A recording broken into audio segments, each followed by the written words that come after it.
Okay, we are back here with Brian Howell, the founder of Crestview.io. Once again, that is a platform that helps leaders identify, assess, and visualize risk. We are back in our conversation here. We're going to come in on internal controls now and enterprise risk management and how these things interact. And so, Brian, what I want to hear now is the role internal controls play in a healthy organization. And then maybe talk a little bit about what they don't do. Yeah, for sure. So let me step back and define internal controls as COSO would define internal control. And I'm just going to read it because I think your classes have probably worked through it a little bit, but just come back to that. Mm-hmm. The COSO definition of internal controls is a process affected by an entity's board of directors, management, and other personnel designed to provide reasonable assurance regarding the achievement of objectives related to operations, reporting, and compliance. It's a dynamic and integrated framework designed to help organizations manage risk, ensure data integrity, and achieve strategic goals. So if you go back to the COSO committee originally, I believe it was formed in 1985. It goes way back. And so the concept of internal controls isn't new. It's just maturing along the way, like any other topic we'd be bringing along. And the original goal was to improve organizational performance and reduce fraud. And you can see that in the definition of internal controls as a process. So what should they do? Let's just go back to improve organizational performance and reduce fraud. And, if you think of it in those terms, I think that's a great definition of what it should be doing in a healthy organization.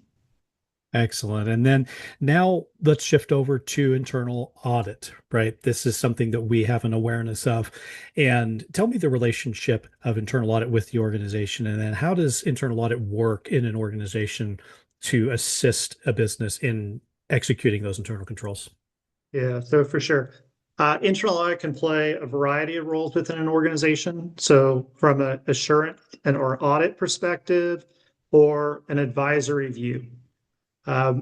Ultimately, though, it must remain independent and be able to provide that assurance on business processes it may audit. So even on assurance on processes it may provide advisory to in the future, right? So depending on the size of the organization and the size of the audit team, that might be a little bit pliable as far as making sure that whatever audit teams are available can actually audit the processes that might have been advisory work performed on. So in some ways, it's even an optics thing, right? You want to make sure that there's no appearance of not in an objective environment for the auditors. Does that make sense? You got it. Yep. Fact and appearance. Yep. And so not only is it independent, but does it seem view to be independent? So at any rate, that in that context, internal audit can't design and implement on business processes that they would later need to audit. And so I think that's a very important distinction and one that's sometimes a challenge, right? Because people, whether it's trying to help advise on SOX controls or overall controls in the business process, sometimes that advising, the business teams want that help and they value that help. But it's just such an important context to keep an independent view and an independence, a strong independence buffer between the actual designing, implementing of business process. Okay, so Brian, when we're thinking about internal controls, sometimes we think about these in context of SOX, right? We have a lot of knowledge of kind of the financial controls and things like that that occur. Why do you think it is that we don't think about that broader than SOX? Because there's more risks in a business than just financial. Talk about how do we think about that in a larger sense? Yeah, I think practically, if you take SOX specifically, that tended to be a finance-driven exercise. And so who's responsible for that? Perhaps the corporate controller, which is interesting because the word control is in the title of corporate controller, right? And so ultimately, the CEO, CFO is signing off on the controls in an organization, a public company. And so I do think it's just the natural place where that conversation happened. And I believe those controls then were uh, documented, not from necessarily a finance only perspective, but from a finance knothole, if you will. Okay. I don't know that the ownership of that function, of that internal controls function matters per se. But I think as long as it's defined about what it is and what the goals of internal controls are for that organization, I think that would be probably the first step, the important thing to put into a charter or an organizational document of some sort. Hmm. Yeah, very good. So this world of internal audit and internal controls, these live in a world with enterprise risk, right? And so then we step up a level to enterprise risk, and we know these conversations can feel really disconnected from the strategy conversations and the accounting conversations and growth and performance and all of the other things that we're doing in our business. Why do you think that is, and what do you think is missing in that conversation? Well, first of all, I want to say I think that all the practical pieces are available from a governance perspective through COSO or AICPA, the IIA. All of them are bringing thought leadership and um, standards to the table that should make this relatively seamless. But again, there's this business process in place and this entrepreneurial and focused forward approach to pursuing business goals. And unless those business goals are clearly aligned to these governance functions, it can be a place where it just becomes a misalignment, right? And so Hmm. if the business isn't focused on it and those internal controls are a part of the business process and the responsibility of management, then you tend to get a place where management thinks internal audit is responsible for assurance. They are responsible for assurance, but they're not responsible for executing, designing, and executing and monitoring the control. So there's that distinction there of what's management's role and what's internal audit's role. And so I think maybe the question becomes, hey, if it's not progressing and maturing along that way to where it's not just a compliance conversation, but it's also a how do we make the business better?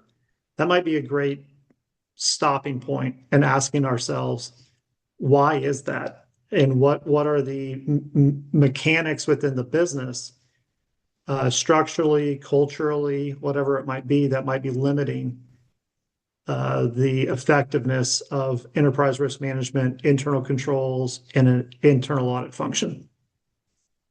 All right. And to be sure, we like that entrepreneurial spirit, right? That's For a sure. good thing.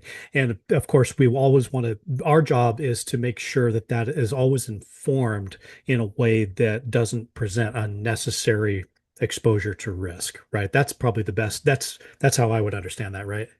Yeah, for sure. I mean, the reality is you're not taking risk completely out of the equation. And if you did, you would grind the business to a complete halt. The fact the maybe the conversation is really how do you encourage that entrepreneurial and I guess management ability to lead the business along with these concepts of enterprise risk management, internal control, and internal audit. So it's a and not an or. And especially in the context of this AI view that we're all walking into, and some are diving head first into it, and some are tipping their toes in it. But even at that, that's going to change business. It already has. But if we're not able to understand how that's going to change our business, then there's risk in that conversation alone, right? Indeed.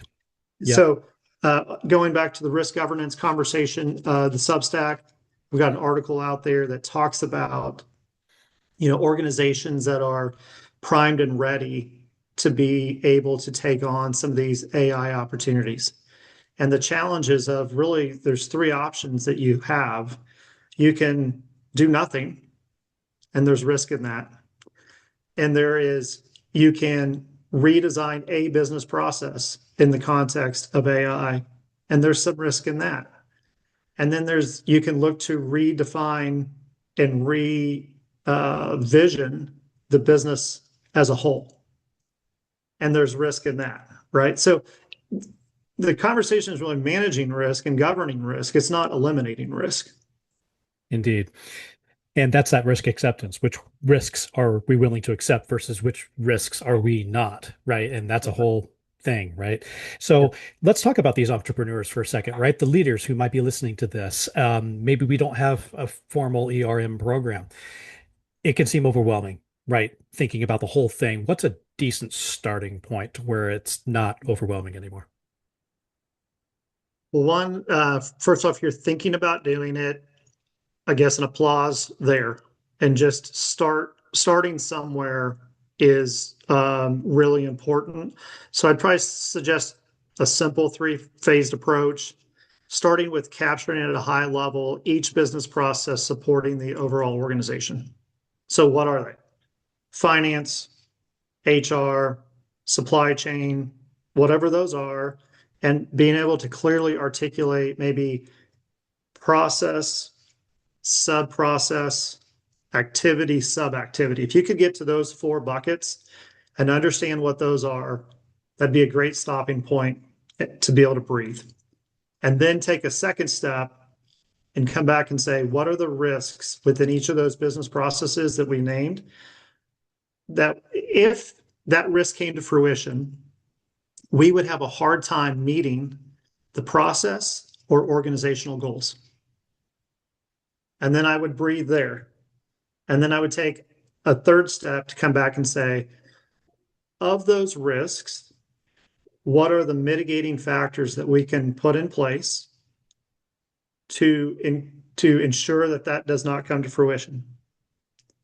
Now, some of those are going to be compliance requirements, and some of those are going to be angles of how do we make the business operate better, right? So you can start to see how you can take those concepts in this kind of three-phased approach and tie it back to even the definition of COSO that we were talking about earlier. I think we'll wrap up with our students and those who might be walking into entry level roles. How do you see this internal audit and risk governance space evolving over the next 5 years? You started talking a little bit about AI. And so talk a little bit to our students about what skills are going to be most critical for this next generation of internal auditors and risk professionals. Yeah, well, for one, curiosity and creativity, I think, are going to be very important. And I say that because every day something new is coming out as far as capability in the AI space. How that's going to translate into the business, I think, is yet to be seen. But I guess, creativity and being curious about your environment is going to be super important. And that goes for everybody. Not just, and so in some ways that's going to level the playing field and kind of reset the deck. Ultimately, I would encourage people to jump into whatever role they're going to be in and really learn that business process that they're working in. Not just the specific sub-function, but the entire activity flow that they're involved in.